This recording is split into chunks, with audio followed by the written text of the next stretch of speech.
about pro wrestlers. Y'all know you're gonna win before anybody else does. So thank you for teaching me that.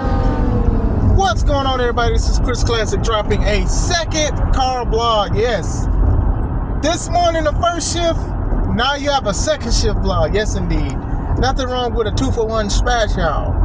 Hope you guys are having a wonderful day. If nobody tells you, remember that God loves you, Christ loves you, and I love you as well.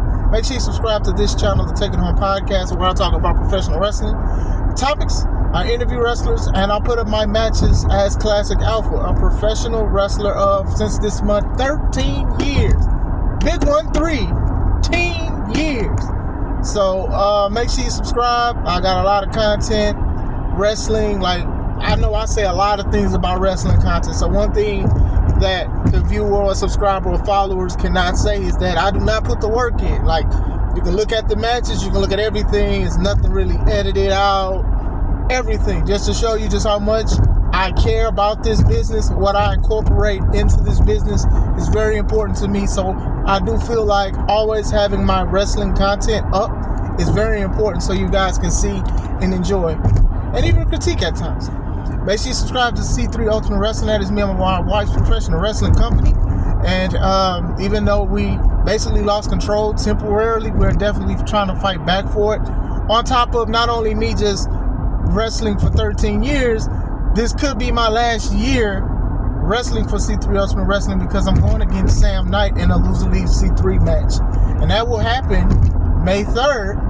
Press Star 3, Dyer, Indiana, Harold's Private Venue. Make sure you get those tickets on Eventbrite. They'll be $5 off. So may seem like I'm not as sad or droopy because of the situation, but like I already know that favor is on my side. So that's why I can't worry about that. And I'm just here to celebrate not only just my wrestle anniversary, but also my son's birthday. He turns 17. Wow, next year he'll be a grown man. I feel like I'm rambling, but we'll go on to the topics. All right, women's edition wrestling news. So you can't say I always talk about the guys. All right, we'll talk about the first clip that you guys saw. So that is an actress, Damaris Lewis. I hope I'm saying her name right. If I'm not, I apologize. She is a part of the wrestling movie Queen of the Ring, and I believe it is about the legendary performer Mildred Burton. So there's a lot of wrestlers and actresses that had a play in the movie and stuff like that. It's been a premiere. You had a lot of wrestlers there. You had a lot of, Jim Cornette was there. It was a lot of people that was there, whatever like that. So last Sunday was AEW's Revolution pay-per-view, and the guy asked two of the women, they asked the people who were part of the show, what did they learn about professional wrestling? So Miss Lewis said what she said. So now a lot of people are upset, and I'm here to talk about that situation.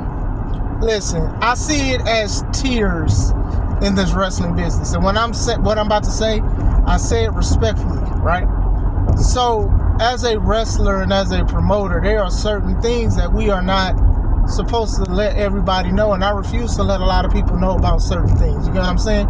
If you love the business and you care for the business, then respect us. Allow us to cook in the kitchen. Allow the chefs to cook in the kitchen. You can't be in the kitchen looking at the chef over their shoulder about how they do certain things. Let us cook. Let us deliver. And even if you don't like it, either let us fix it or it may not be your taste. C3 is everyone's taste, but I'm just saying, you get what I'm saying?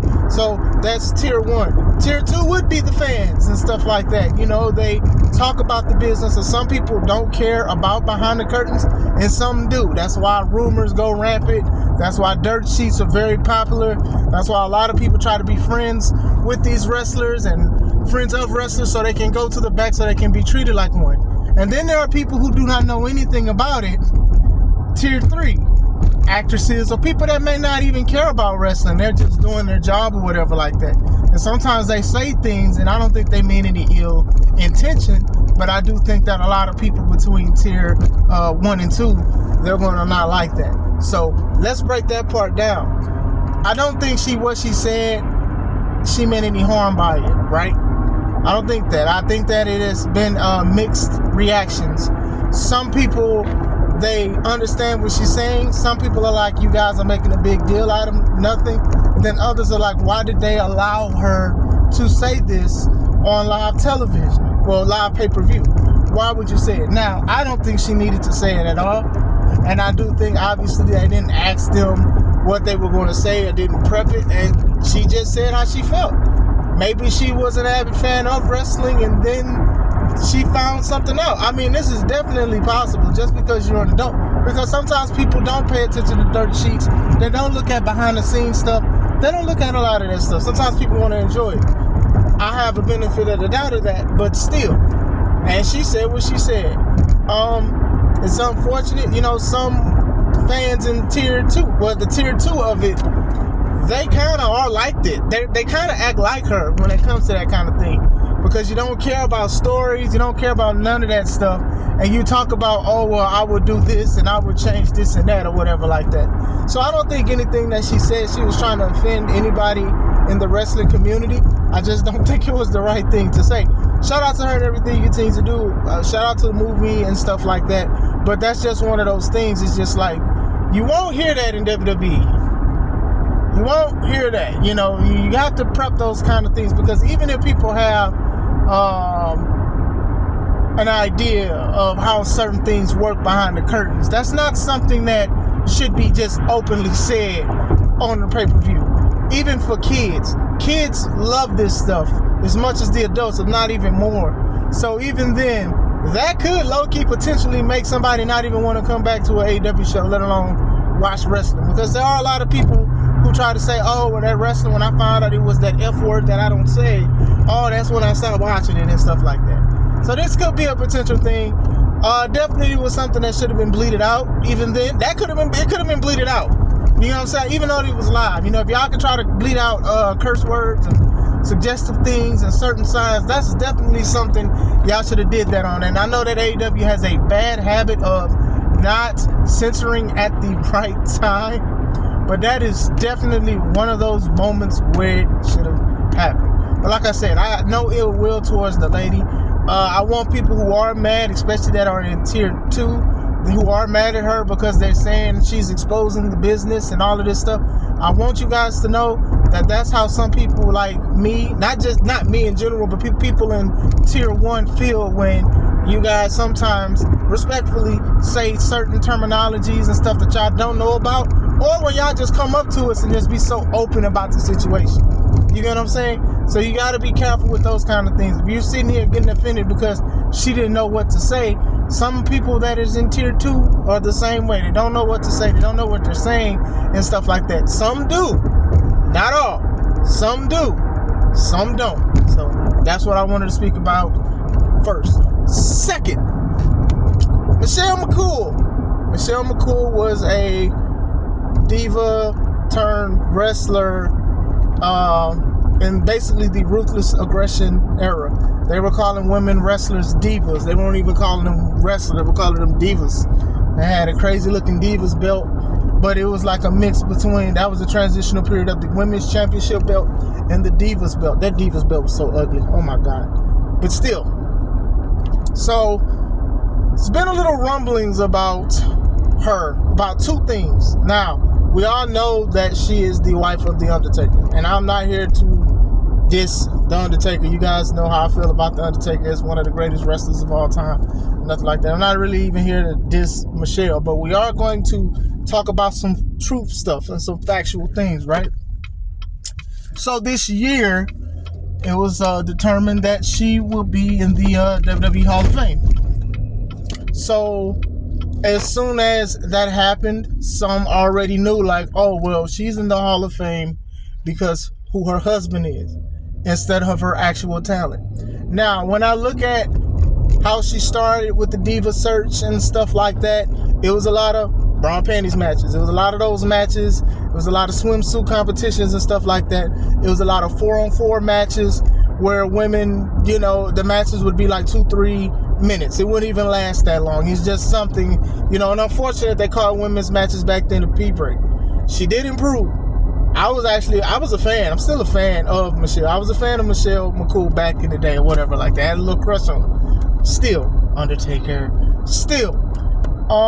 She was solid. But I think some of her best work was when she teamed with Layla L, who was I believe the original Diva Search winner, who also was a part of those matches and stuff, and she improved. I remember the Infinity thing and all of that stuff. If anything, I would have put Layla in before Michelle. That's just me. But when those two teamed together, Mccool, and they were bullies and stuff like that, and they were sharing the championship, that was golden. I remember even beefing, they had the beef with Mickie James. They was talking about her weight and calling her Piggy James. Now, as funny as that is, that was something that was a personal issue that WWE was trying to get on Mickie about. I thought Mickie was fine. That was another one I had a crush on. Nick Aldis. But still, it was just one of those things where they excelled in basically being bullies. Now, I know a lot of people is like, oh, well, they copied the Beautiful People who was a tag team in TNA or whatever like that, but I think they put their own spin to it. So her being in the Hall of Fame, I'm not saying that she doesn't deserve to be in the Hall of Fame. Like I said, I'm sure she's had great matches. I'm not going to sit here and say, like, I know all of them. I know she's won championships before and stuff like that. I know that, like, the Faith Breaker, I remember, like, a lot of people were critical on her finishers because at one point she was doing the Styles Clash, AJ Styles moves, and then she did, like, something called the Faith Breaker, which was basically the Angel Wings, which was Christopher Daniels' move in TNA. And I know people were, like, critical of her doing that. She was solid in the ring. Like, I'm not going to sit here and say, like, oh, she wasn't, like, talented. She was, like, solid, but would I have put her in there before Mickie James or Layla L? No, I wouldn't have, honestly. She joins Triple H and Lex Luger and with their legendary careers. And I know a lot of people are going to put an asterisk on Lex Luger's because of the situation with Miss Elizabeth and the substance abuse and stuff like that. But hey, that's another topic. But still, she's in there. You know, congrats. I know a lot of people are going to be like, oh, well, it has something to do with the Undertaker. And it may have. But for her, I would say just make the best of it. Make your speech touching. Do it the best way you can. Just speak from the heart. You know, fellow Christian here. You know, speak from the heart and everything like that. But, you know, some people are going to think about these things. And even me making a video about it, I'm going to give my 2 cents about it. I also wanted to speak about her addition to being a coach in the LFG A&E series. So the LFG series is basically like when the legends and stuff like that, they're coaching the future and the new people and stuff like that. They're training people how to wrestle, how to carry themselves and stuff like that. The original coaches was Bubba Ray, Undertaker, Booker T, Mickie James. I believe that's all 4. I haven't seen the show yet. I don't know, Shawn Michaels is there from time to time and stuff. So that's the original 4. And they've already been renewed for a 2nd season. And basically, Mickie James will not be on 2nd season, but Michelle McCool will be on 2nd season. So now a lot of people is like, oh, well, Undertaker had to have a play. And unfortunately, the rumor is he basically didn't want to do a 2nd season. At this point, Undertaker has done everything in wrestling. That man just want to chill. But obviously, people want to see the Undertaker more. They want to see more of his personality. They want to see his expertise and stuff like that. I wish I could sit down and talk to him for at least 10 minutes about the business. You know what I'm saying? But apparently, that was on the table for him. Like, hey, you know, I do think the rumors are he wanted his wife on the show. Not that he wanted Mickie to be gone. So I don't think that he wanted Michelle gone. It's just that you can't have a whole bunch of people. And unfortunately, the thing about like women stuff is they'll try not to have a lot of too many women. And I think 2 women coaches would have been fine. I don't think they needed to get rid of Mickie. Like I said, I do think Mickie is more of a Hall of Famer now than Michelle McCool, thinking about how she debuted in WWE as the stalker crazy fan of Trish Stratus and everything that they've continued to do. The stuff that she's done even outside of WWE with TNA and stuff like that, even when she came back and was like helping the women's division. I do think Michelle should go before, Mickie should go before Michelle. It's too many M's. It's too many M's. Shoot, but still, going into that. So a lot of people are saying, oh, well, it had to be Undertaker. It just had to be the Undertaker. The Undertaker had to throw his weight around, you know, but He want to put his wife on. So now me as a husband myself, you do want to try to do things with your wife. I wouldn't do it to the extent of somebody losing an opportunity, but who knows? Maybe Mickey had other stuff to do as well.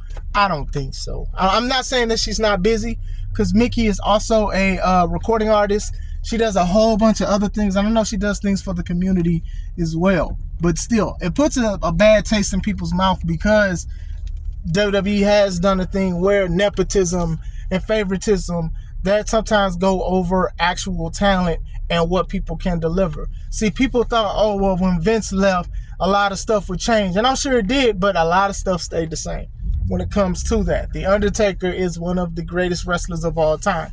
So people are going to do anything and everything to keep him on television, even if he does not want to.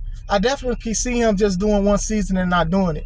This, though, kind of, I don't want to say tarnishes it, and it kind of messes up the even feel-good feeling of Michelle McCool, because of how crazy the Hall of Fame is, too. Because there's a lot of wrestlers that should be in before other wrestlers, but it's just like, why did y'all put this person before this person? Now, I'm sure they have their own things, and I'm sure things with the parents, hey, could you make it here? I want to put you in the Hall of Fame. And sometimes that don't work out. Sometimes death, sometimes the family of the one who have passed, they don't want their WWE to basically exploit the death and make money off of it, because they've done that before too. They don't want to do that kind of stuff too. So I understand there are other contingencies on it. But when it comes to like Michelle McCool, like I said, she wasn't a bad wrestler. It's just the fact that who she's married to, it's just a legend in itself, right? So it's like, even if it was just her time, let's say 10 years from now, we say it was her time. It's just the fact that it's the Undertaker. And that's not her fault. That's not her fault at all. I don't think that's her fault. You found love with him or whatever. That's just not her fault. It's just the fact of who he is. And that is kind of unfair in a way or whatever like that. It is kind of unfair, especially with everything that's going on. And then the LFG situation, that don't help it at all neither. You get what I'm saying?